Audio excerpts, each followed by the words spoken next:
নিজের সর্বনাশ কি নিজে করতে চান? সিএএ নিয়ে সুর সপ্তমে সতর্কবাণী মমতার।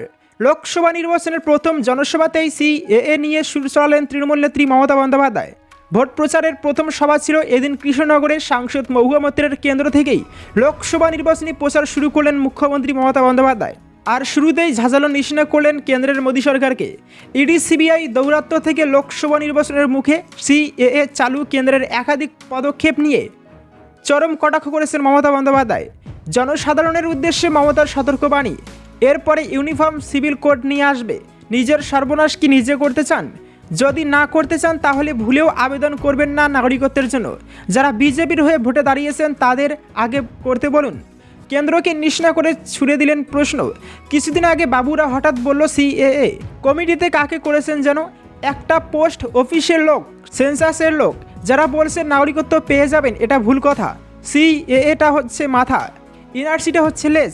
সিএএ করলেই এনআরসিতে পড়ে যাবেন। বিজেপির যারা লোকসভায় দাঁড়িয়েছে তারা কেন সিএএতে আবেদন করছেন না? কারণ সিএএতে আবেদন করলেই বিদেশি হয়ে যাবেন, ভোটে দাঁড়াতে পারবেন না।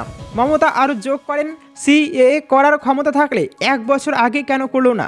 ইলেকশনের আগে শুধু ভাবতা যে আবেদন করবেন তখনই হয়ে যাবেন বিদেশি।